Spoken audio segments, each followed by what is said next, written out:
vamos a empezar nuestra convención. Uy, estoy luchando con los focos, ya se me olvidaba esto. Muy bien, qué bueno, ¿eh? Escuchan la voz del presidente y todo el mundo... ¿Eh? Esto solo ocurre aquí nada más, ¿eh? No se crean que en casa ya mis hijos pueden escuchar mi voz, que no necesariamente van a parar. Bueno, nos alegramos, bromas aparte, porque podemos encontrarnos a pesar...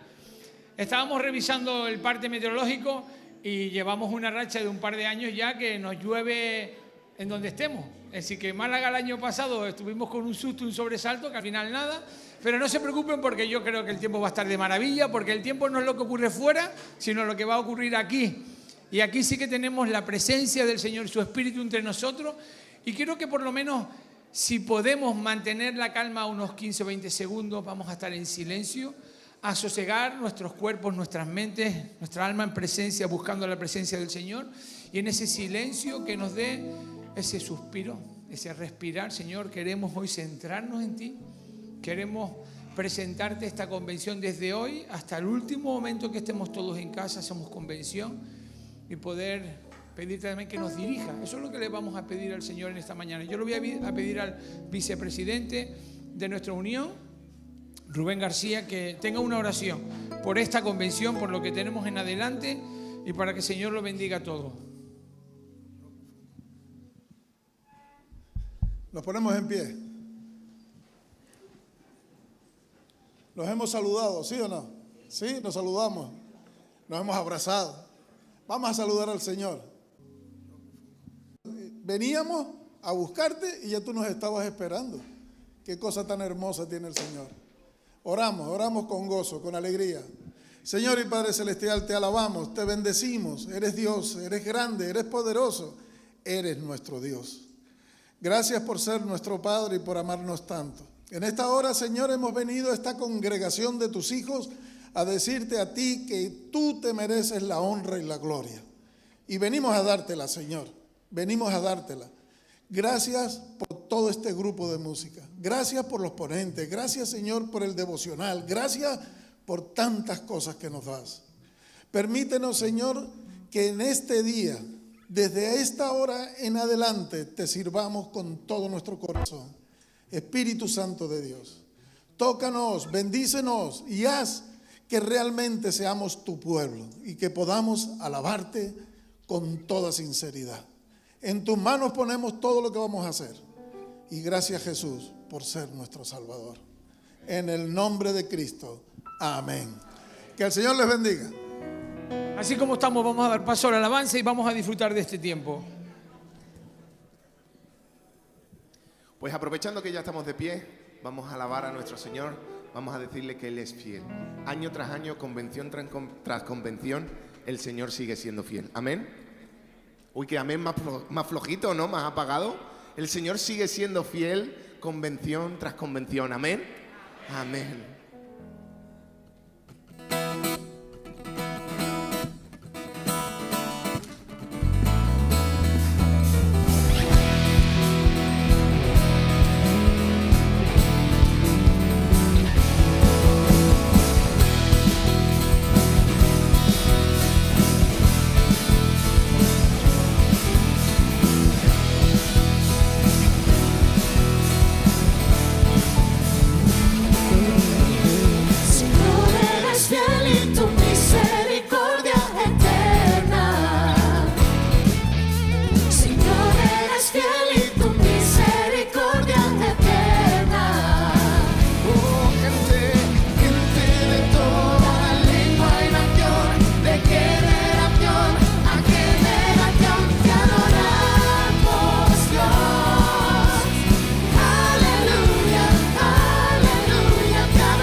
decir, si no se canta himno, no es una confesión bautista.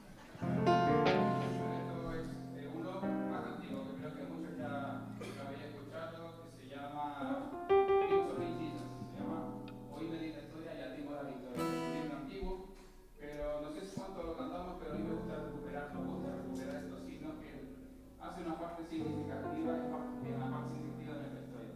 Entonces, que justo podamos estar cantando, ¿no? Algunos vienen de la Asia, que tal vez donde esto lo conocerán, así que apoyarnos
perdón tan precioso que nos dio.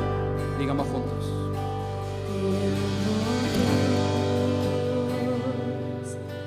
Tu amor nunca me falla, mi existir en tus manos está.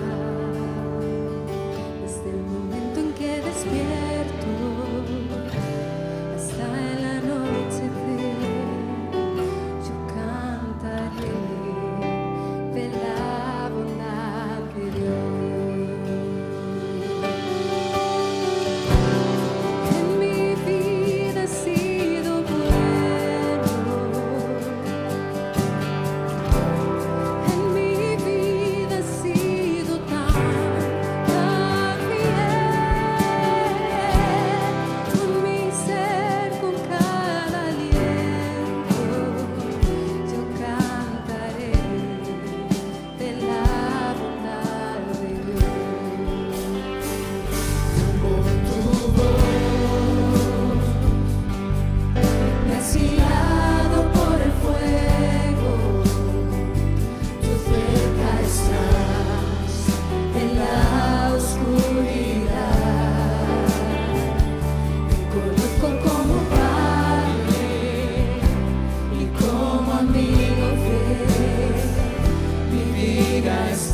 canciones terminan, pero el gozo continúa. Así que vamos a pedir al equipo que trabaja con los niños que pueda pasar aquí delante, para que podamos conocerlos, por favor, que vayan viniendo poco a poco. Mientras toda la programación continúa, la de los niños comienza. Así que me gustaría también que los niños de 3 a 12 años, que también puedan pasar con el equipo, ¿de acuerdo? De 3 a 12 años. Bueno, mi hijo tiene 2, ¿vale? Puede ir, pero tienes que acompañarlo. Papá, mamá, hay que acompañar al niño. En este caso es bebé todavía. Menos de 3 años, los papás los acompañan. Mayores de 12 años, vienen a trabajar. Si quieren participar en el culto infantil, vienen a participar, vienen a colaborar, ¿de acuerdo? Así que de 3 a 12. ¿Vale? Este equipo está organizado por la UMBE, ¿de acuerdo? Nuestra Unión de Mujeres Misioneras Bautistas en España, y van a estar cuidando de nuestros hijos durante todo este tiempo. Bien, cosas importantes, esto es importante. Mientras suena la música, para que nos alegre un poco el corazón, pero con la mente activa para escuchar las directrices. Los papás tienen que ir a recoger después a los niños. O sea, termina y salen corriendo. Bueno, corriendo. Van tranquilos a por sus hijos, ¿vale? Pero termina. Sí, termina y van corriendo para allá, ¿vale? No vale, es que me he quedado charlando. Hay tiempo de sobra para charlar. Termina y salimos a por nuestros hijos, ¿de acuerdo? El equipo está organizado por Keila Merino, que viene, si no me equivoco, esta tarde. Es la directora de la niñez. Así que, bueno, ya tendréis tiempo para conocerla. Y sin más, los niños pueden ir saliendo. Y doy paso a Judith, que tiene algo importante que decirnos.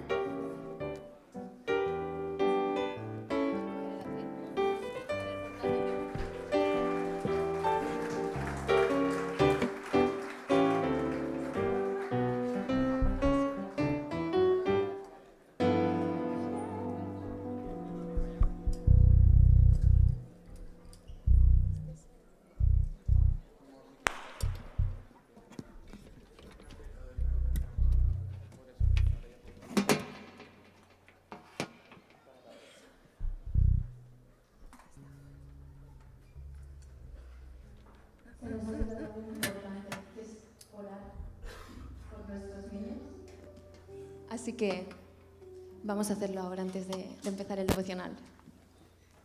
Pues Señor, muchísimas gracias por la oportunidad de poder estar aquí todos juntos. Gracias por nuestros niños, por esas personitas que tú has creado, que tú amas, que has hecho a tu imagen, Padre. Gracias porque los has puesto en nuestras vidas y haces que a través de ellos nuestros días sean mucho más bonitos, divertidos, incluso a veces puede ser que un poco cansado, pero ¿qué haríamos sin ellos, Padre? Te quiero pedir, por favor, que los bendigas en esta mañana, que les des alimento, que les des palabra y que también puedan seguir creciendo en tus caminos para que un día puedan llegar a adorarte y a glorificarte. Gracias por todo lo que estás haciendo con nosotros y con nuestras familias. En el nombre de tu Hijo Jesús. Amén. ¿Puedo ponerme aquí abajo? Tengo que subir. No pasa nada. Ya, puedo. Vaya.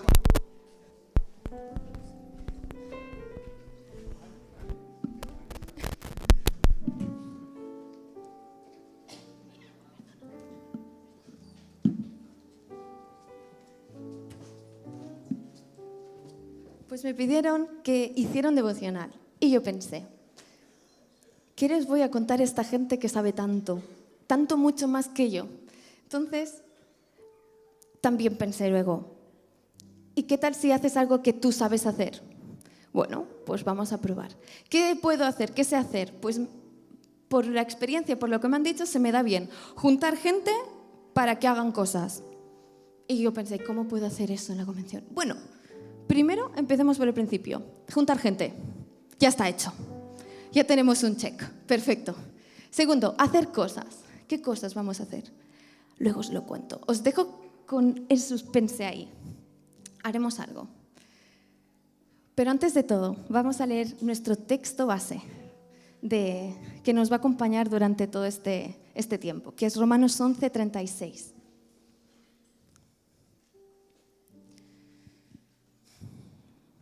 Que dice así: porque de Él y por Él y para Él son todas las cosas. A Él sea la gloria por los siglos. Amén. Amén. De Él, por Él y para Él. Hay estos tres aspectos que me gustaría hablar un poco con vosotros. Y no voy a profundizar mucho porque sé que las charlas, las predicaciones que van a venir más adelante van a estar hablando sobre este tema. Pero sí que es importante hacer un pequeño resumen global sobre estos tres conceptos. Primero, de Él, Cristo es el origen. Él es el creador, es el autor de la fe, es nuestra salvación. Él es el autor de nuestros dones, nuestros talentos. También es el origen de nuestras fuerzas. Al final, todo lo que somos y todo lo que tenemos proviene de Él, proviene de Dios, proviene de su gracia. Y este origen, enfocarnos en el origen que es Cristo, nos ayuda ¿a qué? A desprendernos de nuestro orgullo. Nos ayuda a ver quién somos nosotros en relación a Él. Nosotros no somos los creadores. Y a veces actuamos como si lo fuéramos. Somos los creados. Somos los hijos del Padre. Segundo, por Él. Cristo es el camino. No hay otra. Si podemos vivir, es gracias a Él. Si nos sentimos con fuerzas, es gracias a que Él nos sostiene. Y a veces empezamos muy bien, empezamos confiando en Cristo, poniendo todos los proyectos en sus manos, y durante el camino vamos haciéndolo con nuestras fuerzas, vamos poniendo nuestras ilusiones, nuestros sueños, nuestros proyectos por delante de Cristo. Pero por Él es que estamos avanzando. Entonces, recordemos eso. No se trata de cuánto hacemos, sino de que lo que estamos haciendo esté en manos de Dios y sea Él el líder, el que lidere. Tercer punto, para Él, Cristo es la meta. Todo es para Él. Nuestro propósito final, ¿para qué es? Si no es Él, ¿para qué hacemos todo lo que hacemos en nuestras vidas?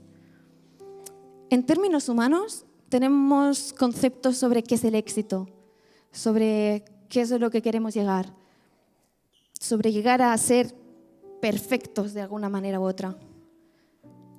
Pero nuestra meta siempre tiene que ser Cristo. Y ahí viene la gran cosa, la cosa que vamos a hacer. Y es que ahora tenemos un poquito los tres conceptos en mente, ¿no? Vale. Vamos a dividir la sala en tres. Uy, complicado. Esta parte de aquí, hasta la mesa de sonido, imaginaos una línea divisoria ahí, clac, grupo 1.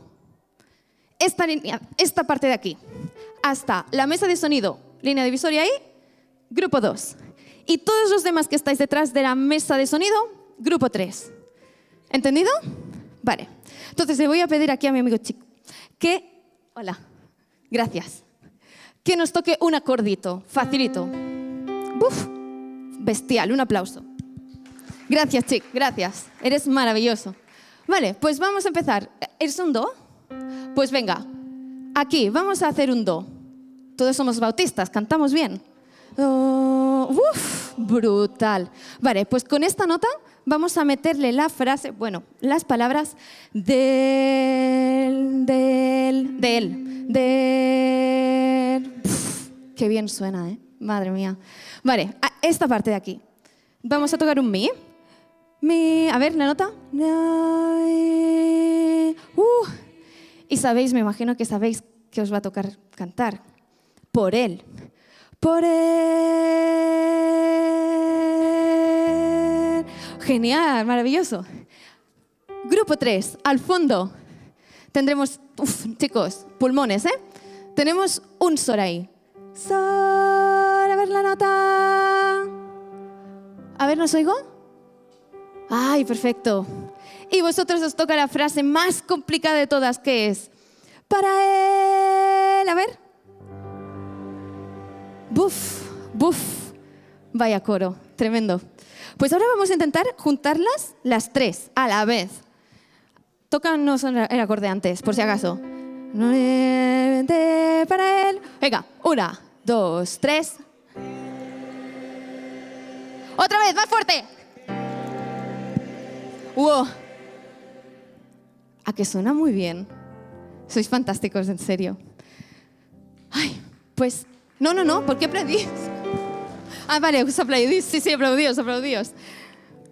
¿Habéis escuchado lo bonito que suena cuando las tres palabras, cuando las tres notas están haciendo armonía?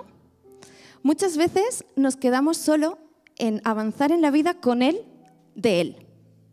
A veces nos enfocamos simplemente en él, por él, y otras veces en el para él, sin importar lo que hay en medio o de dónde viene. Nos enfocamos en una, pero para poder marcar una diferencia, para poder avanzar por el camino de Cristo, necesitamos que estas tres converjan, que estas tres fluyan, que estas tres se unan en armonía, como hemos hecho nosotros. Y aquí, en esta convención, en nuestras iglesias, en todas partes, tenemos un montón de personas que son completamente diferentes, que vienen de sitios diferentes, que hablan lenguas diferentes, que tienen ideas diferentes, formas de cultica diferentes, de todo. Pero lo importante es que aún con esas diferencias podamos hacer esa armonía y trabajar juntos en Él. De Él venimos, por Él seguimos caminando y para Él servimos juntos.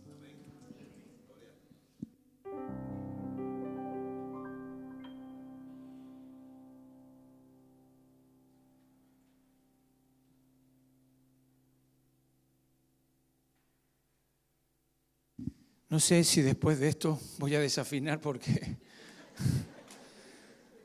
creo que a veces tan didáctico como puede ser y tan importante, lo hemos escuchado y vamos a seguir escuchando cómo el Señor nos habla en esta mañana, que Él es fiel, empezamos. Y también se nos recuerda cuál es el propósito, cuál es el lema que vamos a repetir. Es necesario la repetición para el aprendizaje y en nuestra convención no se escapa de ello. Y sabemos que es necesario que nos repitan muchas de las cosas. Vamos a continuar en este momento a recibir la primera ponencia. Yo voy a invitarle al pastor Julio Díaz que suba y me acompañe para su primera ponencia. Le preguntaba si me quería decir cómo quiero que lo presente, pero es que realmente es el rector de nuestra facultad. No voy a decir más de él porque si no nos alargaríamos y ustedes lo conocen muy bien y creo que lo importante en estos casos es que él nos comparta lo que el Señor ha puesto en su corazón y sea de bendición para nuestra convención. Julio, un placer.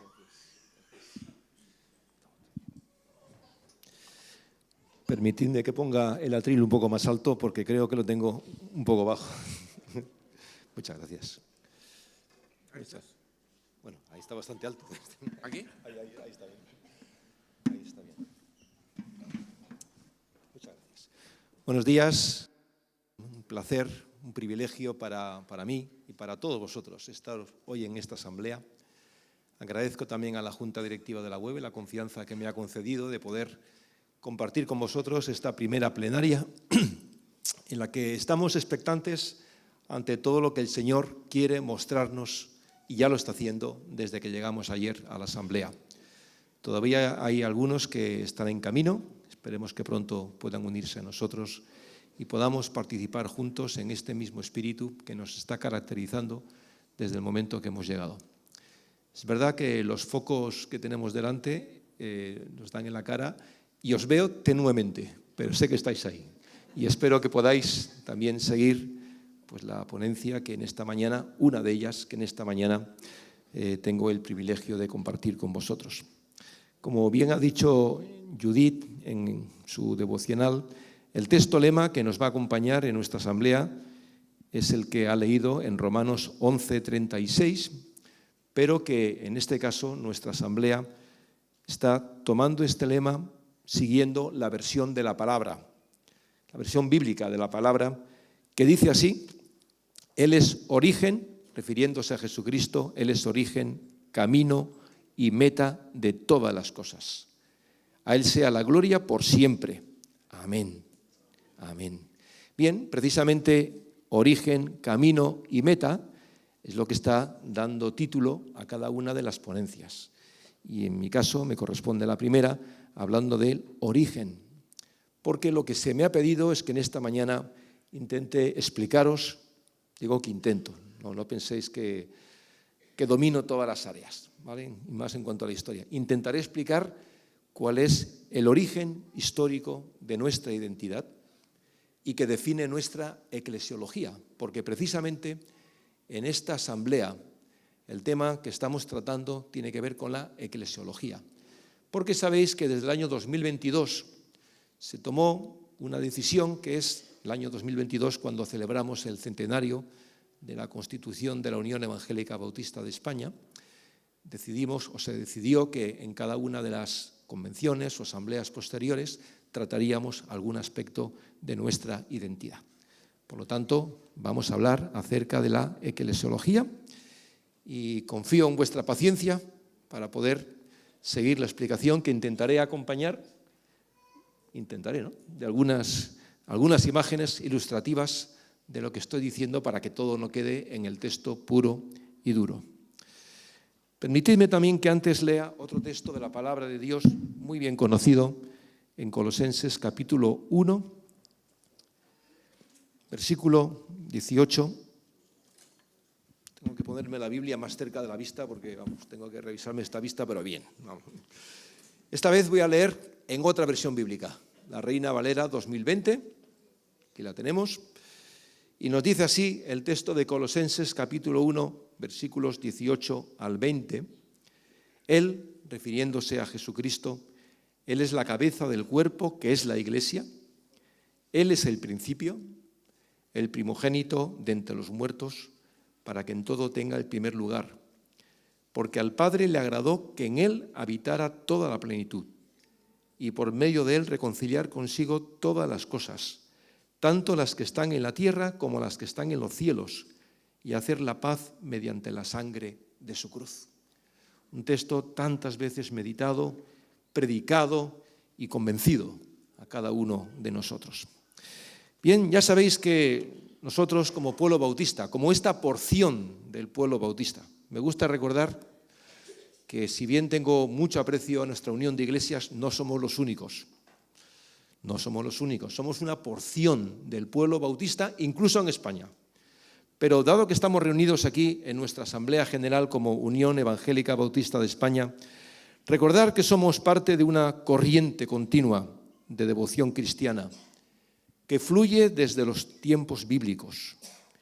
Sin embargo, como vamos a pretender exponer durante esta mañana, nuestro origen más inmediato lo encontraremos en la Reforma Protestante en Europa en el siglo XVI.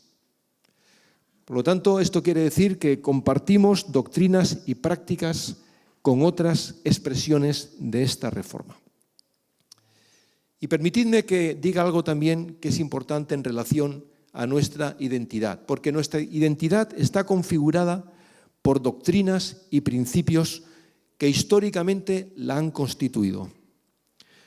Bien sabéis, y si no, no estaríamos aquí, bien sabéis que nuestras doctrinas emanan de la Biblia, la palabra de Dios. Afirmamos que la Biblia es la palabra de Dios, que son coherentes con las enseñanzas de Jesús y de sus apóstoles, que están avaladas por la experiencia de fe de generaciones de creyentes que nos han precedido y que a día de hoy no son patrimonio exclusivo del pueblo bautista. Es verdad que históricamente, en ciertos momentos de nuestra historia, hemos defendido algunas de nuestras doctrinas y principios en solitario, pero también cabe decir que nuestra constancia y perseverancia pues también ha dejado un legado dentro del pueblo evangélico del cual formamos parte.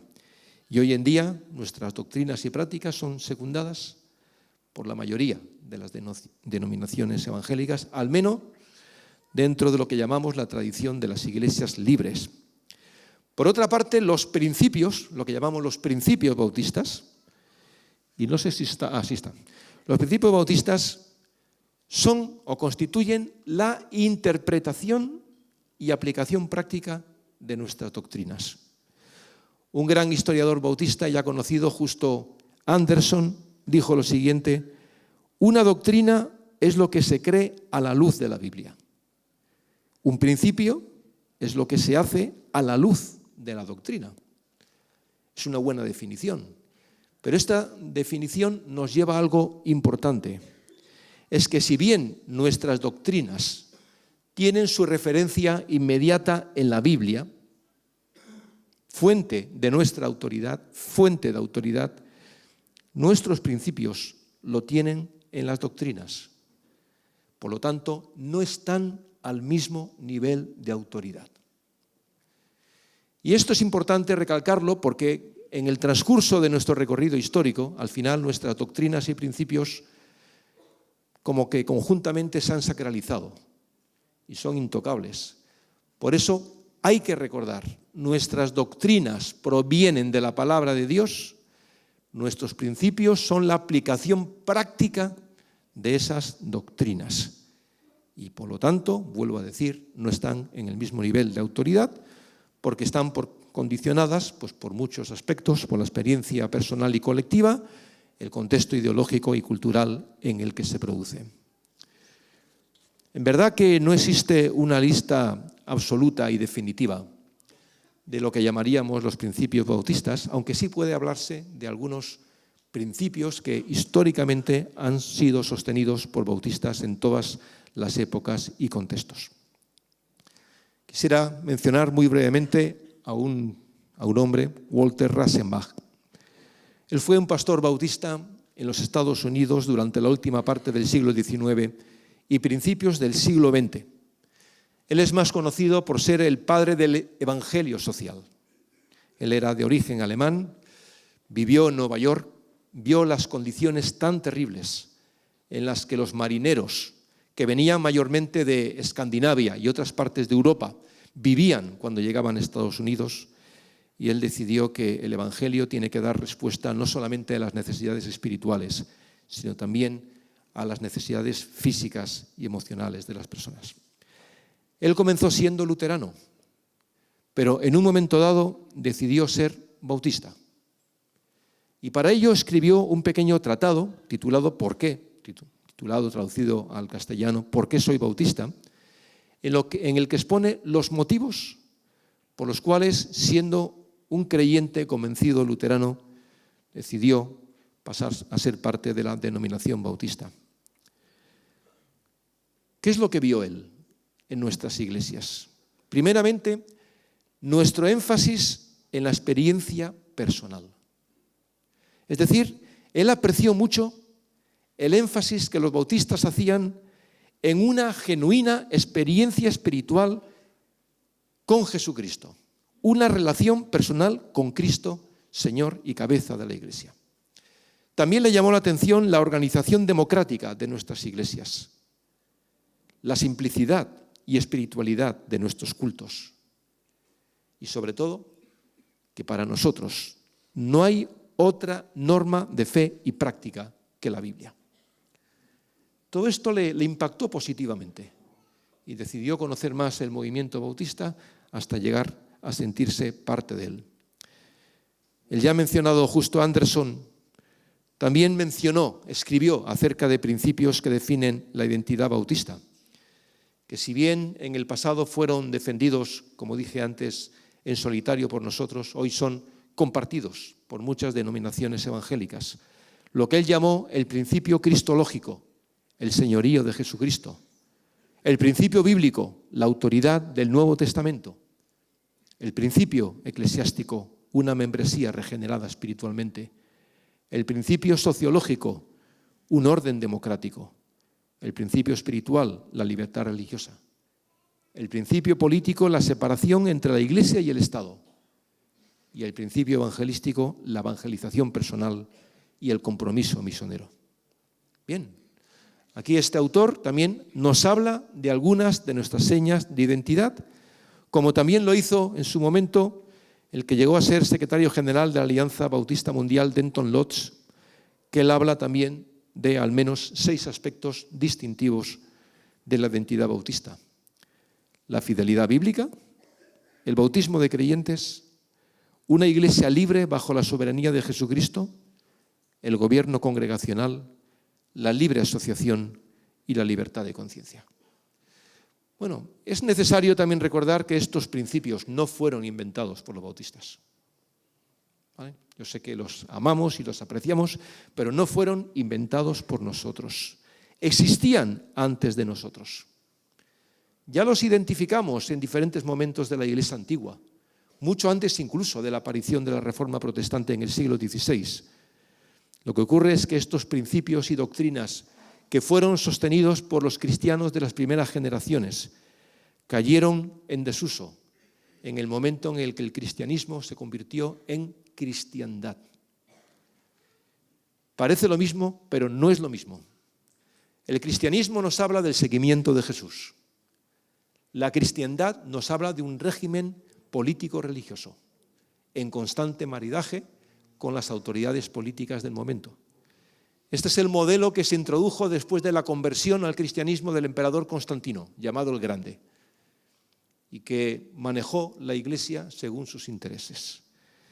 Bien, así que esos principios sostenidos por los cristianos en diferentes generaciones fueron poco a poco abandonados, y sería la renovada fidelidad a estos principios lo que haría surgir la denominación bautista en la Inglaterra del siglo XVII, cuando nos encontremos con no conformistas con la Iglesia anglicana, con la Iglesia establecida en Inglaterra en ese momento, que decidieron rescatar del olvido estos principios que las tradiciones humanas habían relegado para ponerlos de nuevo en la práctica. Pero no fueron los primeros en hacerlo. Un siglo antes, los llamados anabautistas, pero cuyo nombre original fueron los hermanos suizos, hicieron lo mismo. Rescataron estos principios y los pusieron en valor en un contexto que les era enteramente hostil. ¿Sabéis? Hoy estos principios y doctrinas que sostenemos están amenazados. Antiguamente estuvieron amenazados por fuerzas externas, por la persecución, por la opresión, por la represión.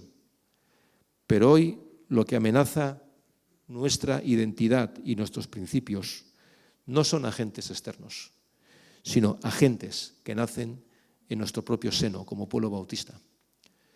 Me refiero a la desinformación, no estar debidamente informados de lo que creemos y lo que practicamos, la desvinculación, no sentirnos identificados con esas doctrinas y principios, la relativización de las doctrinas y principios, el tradicionalismo, que es otra gran amenaza hoy a nuestras iglesias, el eclesiocentrismo, que está acompañado de un escaso énfasis misionero, y la aceptación acrítica de modelos teológicos y eclesiológicos importados. Hablo de aceptación acrítica, sin pensar debidamente en ellos.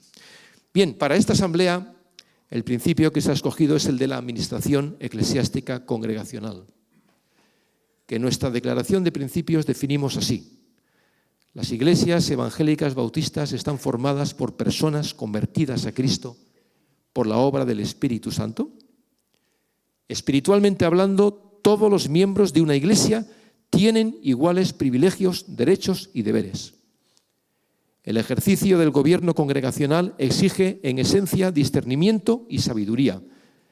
No es cristiano ni sensato administrar la iglesia de Cristo desde la ignorancia, sino que lo prudente es gestionarla desde el conocimiento, y en especial del conocimiento de la voluntad de la cabeza de la iglesia, que es Cristo. En la iglesia los creyentes son los que la ministran, por lo que es necesario que estos sean instruidos y capacitados en la palabra de Dios, colocando los talentos y los dones que les han sido conferidos por el Espíritu Santo al servicio de Cristo, el único que puede guiarles en los entresijos y necesidades del gobierno y la existencia de la Iglesia. Esto es lo que tenemos al menos sobre el papel. ¿Y qué nos dice la historia acerca de esto? Bien, la Reforma Protestante del siglo XVI afirmó claramente que la Iglesia tiene su autoridad en Jesucristo. Por eso el título de esta ponencia es Cristo, el origen. Y en consonancia con esta doctrina, también se afirmó la doctrina del sacerdocio universal de todos los creyentes. Estos dos fueron dos elementos por los cuales transcurrió la Reforma Protestante en el siglo XVI. Cristo como Señor de la Iglesia, el sacerdocio universal de los creyentes. Ahora, fue la Reforma Radical, la llamada Reforma Radical en el siglo XVI, la que llevó a la práctica lo que estos principios decían en la teoría. ¿Por qué? Porque fueron los movimientos surgidos en la Reforma Radical los que enseñaron que la Iglesia está constituida por aquellos que se han incorporado a ella voluntariamente como resultado de una experiencia personal de fe en Jesucristo y el arrepentimiento de sus pecados, y que se han bautizado en obediencia a su mandato. Y de la adhesión, gracias, aunque tengo ahí mi botella ahí, gracias, sí. Y de la adhesión voluntaria a la Iglesia se deriva el principio de separación entre la Iglesia y el Estado, para evitar la injerencia de uno sobre el otro. Esto es lo que defendió la Reforma Radical, y hablemos ahora un poquito acerca de ella. Porque la denominación que llamamos bautista es deudora tanto del anabautismo evangélico, también conocido como anabautismo bíblico, que nació en Zúrich, Suiza, en el año 1525, con seguidores del reformador Ulrico Zwinglio, como también es deudora del separatismo congregacionalista inglés del siglo XVII, pues de ambas corrientes recibió influencias significativas. ¿Queremos conocer las raíces de nuestra identidad? Pues la historia nos da algunas pistas muy claras acerca de estos orígenes. Los anabautistas, palabra que significa los rebautizadores, un término aplicado por sus enemigos, igual que ha ocurrido siempre con el protestantismo, los términos que hoy en día nos definen no los hemos puesto nosotros. ¿Sabéis que ni siquiera nosotros nos llamamos inicialmente bautistas? Nuestro título original en el siglo XVII fue creyentes bautizados. Y hoy en día nos llaman bautistas. ¿Por qué? Porque es así como nos llamó el pueblo. Pues lo mismo ocurrió con los hermanos suizos, aquel grupo que sirvió de apoyo a la reforma que Zwinglio estaba llevando a cabo en Zúrich. Los hermanos suizos que contaron entre ellos con personas como Conrado Grebel, Felix Manz, Wilhelm Reublin, Jorge Blaurock, Balthasar Hutmayer, Hans Huyuth y tantos otros, que comenzaron siendo un apoyo para la reforma que Zwinglio estaba llevando a cabo en Zúrich, pero que terminaron por separarse de él. Ellos constituyeron la primera expresión del anabautismo evangélico. ¿Por qué? Porque se sintieron decepcionados con Zwinglio cuando éste no quiso defender algo que les había enseñado a ellos, que fue el bautismo de creyentes, por no perder el apoyo de las autoridades civiles de Zúrich. Por lo tanto, desencantados con el reformador, este grupo de personas, en torno a 20, que adoptaron el nombre de hermanos suizos, se reunieron en la casa familiar de Felix Manz en la tarde del 21 de enero de 1525. Y allí, después de un tiempo de oración en común, llevaron a la práctica por primera vez un bautismo de creyentes basado en su fe personal en Jesucristo. Lógicamente, este acto fue considerado por las autoridades sedicioso, y más cuando los anabautistas comenzaron a dar testimonio de su experiencia de fe. Fueron perseguidos en Zúrich y esto les obligó a salir de allí y a extenderse por Alemania, los Países Bajos, Moravia y Bohemia, donde adoptaron diferentes nombres y formas.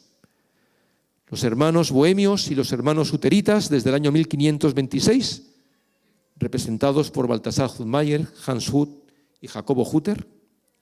Los hermanos de Alemania, a partir de 1526 también, con líderes como Miguel Sadler y Pilgrim Marpeck. Y los hermanos de los Países Bajos y los menonitas, representados por Ove Phillips, Dirk Phillips y Menno Simons. El ideal de estos primeros anabautistas no fue reformar la iglesia existente.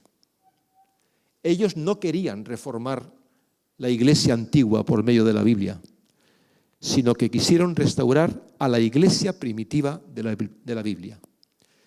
Consideraron que la iglesia antigua, tanto en su expresión católica romana como en su expresión católica oriental, como las iglesias que estaban surgiendo de la reforma del siglo XVI, conocidas como iglesias estatales o magisteriales, no representaban el modelo bíblico. Por lo tanto, no quisieron reformarlas, sino resurgir la iglesia primitiva. Defendieron la autoridad de la Biblia y para eso siguieron literalmente las enseñanzas del Nuevo Testamento. Entendieron la iglesia local como una agrupación de creyentes en Jesucristo voluntariamente congregados y enseñaron y practicaron la necesidad de una conversión personal a Jesucristo, el bautismo de creyentes, el gobierno congregacional de la iglesia, la libre voluntad en la experiencia de la salvación, la santidad de la vida y la evangelización de los inconversos, la separación entre el mundo presente y el mundo venidero, entre la iglesia y el Estado, entre los que seguían el discipulado y los que se apartaban de él. Claro, viendo lo que estos primeros anabautistas evangélicos defendieron, no es de extrañar que los bautistas y otras denominaciones evangélicas actuales nos sintamos perfectamente identificados con ellos y que lleguemos a considerarlos nuestros precedentes espirituales. Espiritualmente sí, pero históricamente no, porque aquellos antiguos anabautistas hoy en día existen en otras denominaciones, de las cuales seguro que hemos oído hablar, los menonitas o los hermanos en Cristo o incluso los amis. Todos ellos son herederos de esto no soy yo, ¿verdad? Porque claro, cada 2 por 3, yo estoy aquí, yo no estoy tocando esto, que conste, ¿vale? Que conste. Es decir, nos sentimos, son hermanos en Cristo, nos sentimos muy identificados con ellos y cómodos cuando participamos con ellos. Pero evidentemente nuestros orígenes históricos no los encontramos ahí. Porque tenemos que irnos al separatismo congregacionalista inglés. Por eso ahora dejamos Suiza y nos vamos a Inglaterra en el siglo XVII, donde miembros de la iglesia anglicana como Richard Fitz, Robert Brown y Robert Harrison se opusieron, siendo miembros de la iglesia anglicana, se opusieron a la imposición del libro de oración común, el libro litúrgico en las iglesias, por parte de la reina Isabel I, y decidieron fundar iglesias separatistas en Inglaterra, separatistas de la iglesia anglicana, entre los años 1567 y 1581.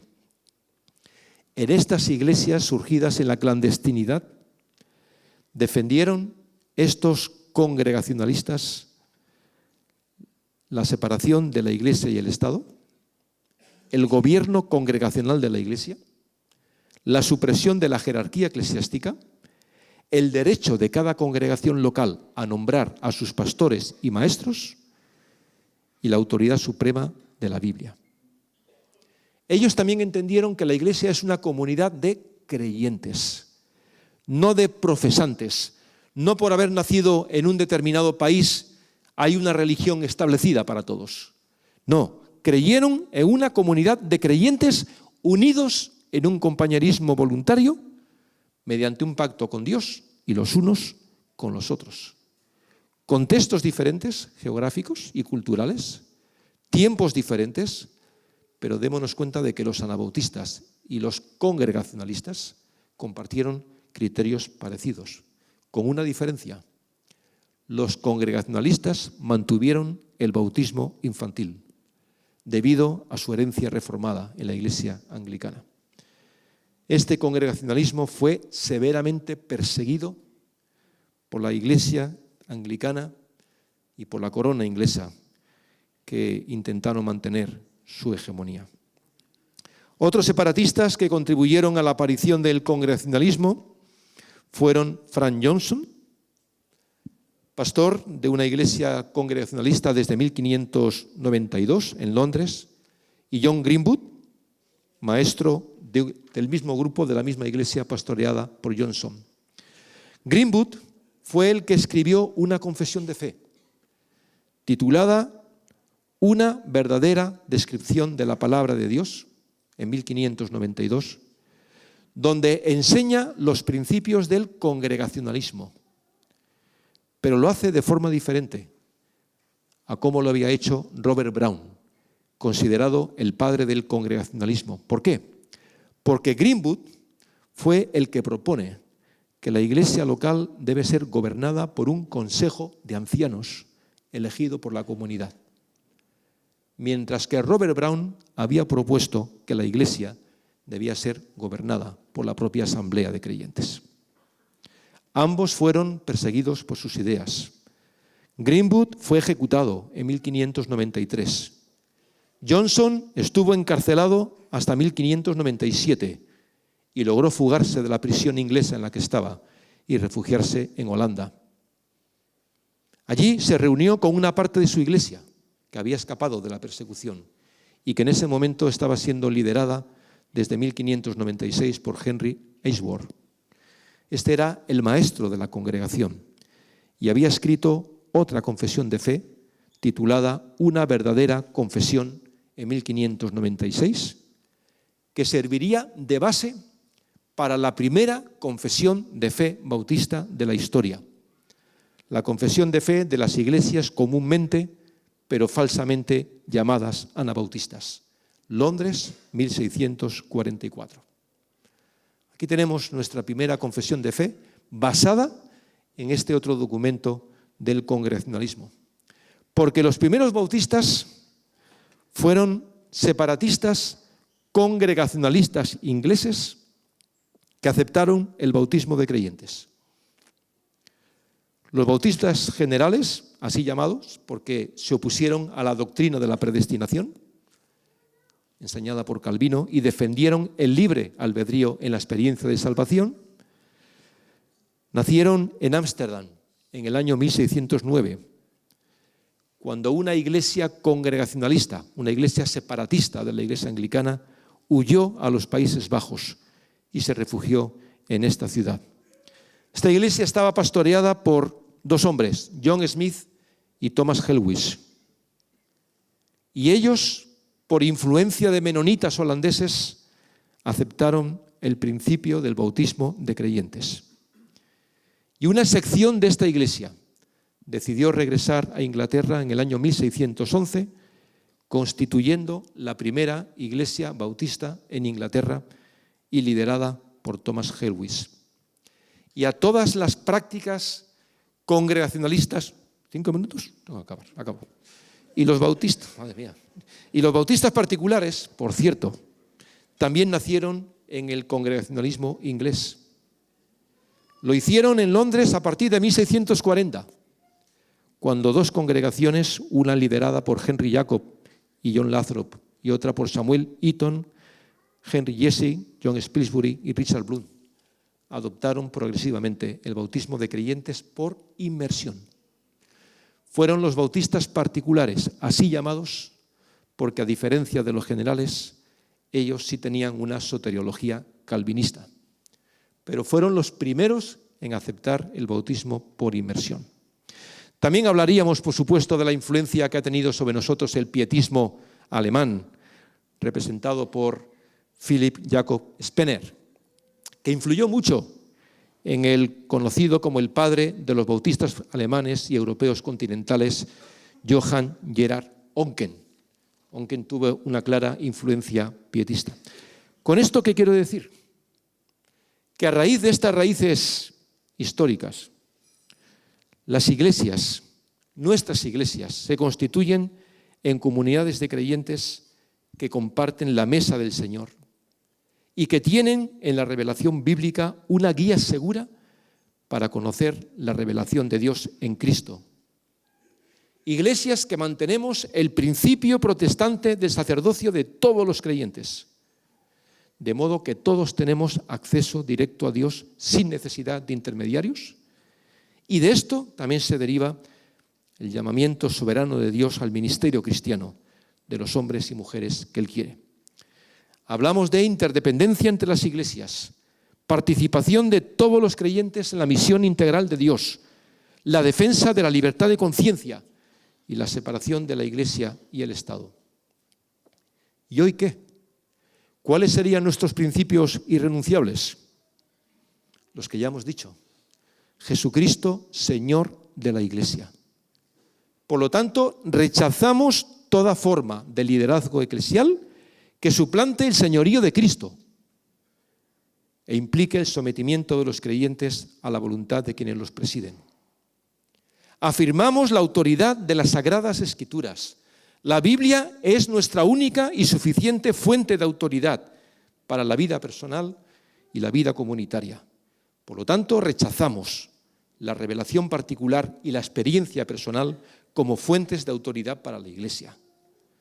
Creemos que la Iglesia es una comunidad de fe, constituida por personas convertidas a Jesucristo, bautizadas, voluntariamente asociadas, comprometidas con el seguimiento de Cristo y en la participación responsable.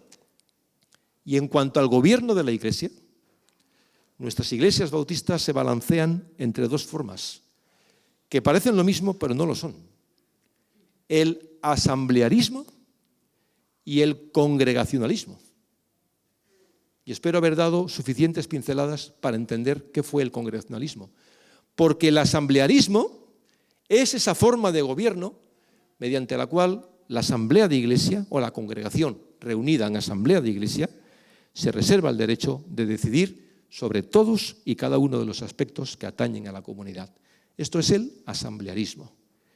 Frente a este modelo está el congregacionalismo, que siguiendo el ejemplo de nuestros antecesores ingleses, significa que cada congregación, en el ejercicio de la autoridad dada por Cristo, nombra a sus pastores y responsables de ministerios, delegan en ellos el cuidado espiritual y general de la congregación, y estos a su vez rinden cuentas de su gestión ante la Iglesia, que tiene la potestad de aprobarla o no. Hablaríamos de la espiritualidad, de nuestra espiritualidad, recordando el énfasis de los primeros anabautistas en la santidad de vida. Hablaríamos de la evangelización, hablaríamos del discipulado, que son aspectos que tenemos que fortalecer en nuestras iglesias. Tenemos que recuperar el modelo de pastores que pastoreen, pastores que, como dice el apóstol Pedro en su primera epístola, capítulo 5, versículo 2, apacienten la grey de Dios, porque cada vez se está imponiendo más el modelo de pastor administrador. Tenemos que reforzar nuestra lealtad denominacional, porque los bautistas mantenemos que la libre adhesión a una iglesia o a una denominación conlleva responsabilidad y compromiso personal con las doctrinas, principios, objetivos y prácticas. Y termino diciendo algo que nos enseñó en su momento nuestro querido y respetado Samuel Escobar, ya con el Señor. Él habló de que los bautistas debemos mantenernos en un permanente sentido de renovación. Un permanente sentido de renovación. ¿Cómo se ejerce esa renovación? Nos diría Samuel, permaneciendo firmemente arraigados en la revelación recibida. Y esto significa mantener, defender a ultranza el carácter exclusivo del mensaje cristiano, que lo que nos dice es que solo hay un hombre en el cual podemos ser salvos, que es Jesucristo, un solo fundamento, un solo mediador, un solo Señor, afirmando y defendiendo el carácter autoritativo de la palabra de Dios, que es nuestra única norma de fe y conducta, el carácter prioritario de la Gran Comisión hasta que Cristo venga, el carácter urgente de la santidad y el amor, y el carácter imprescindible del poder de lo alto, porque el Espíritu Santo es soberano y sin Él nada se va a lograr. También nuestra renovación pasa por mantenernos abiertos al mundo, un mundo en el que vivimos y en el que tenemos que ser conscientes de sus necesidades, de sus corrientes, de su pulso, de su destino. La Iglesia tiene que mirar hacia afuera, procurando demostrar una actitud de apertura, solidaridad y servicio hacia los demás. Y todo esto buscando, cómo no, la plenitud del Espíritu Santo, autor del verdadero avivamiento y renovación espiritual. Quisiera deciros mucho más, pero espero que esto sea suficiente. Si luego quedan dudas, en el pasillo contestaré vuestras preguntas. Pero, hermanos, esta es nuestra identidad. Os he hablado de su origen histórico y de lo que hoy somos. Pero démonos cuenta de que estoy terminando diciendo que necesitamos renovarnos como pueblo bautista. Y renovarnos de la forma en que alguien tan sabio como Samuel Escobar nos enseña. Lo necesitamos si queremos ser relevantes en el presente y en el futuro. Así que gracias por escucharme. Siento haberme pasado esos, 5 minutos y que Dios nos siga bendiciendo en nuestra asamblea. Gracias.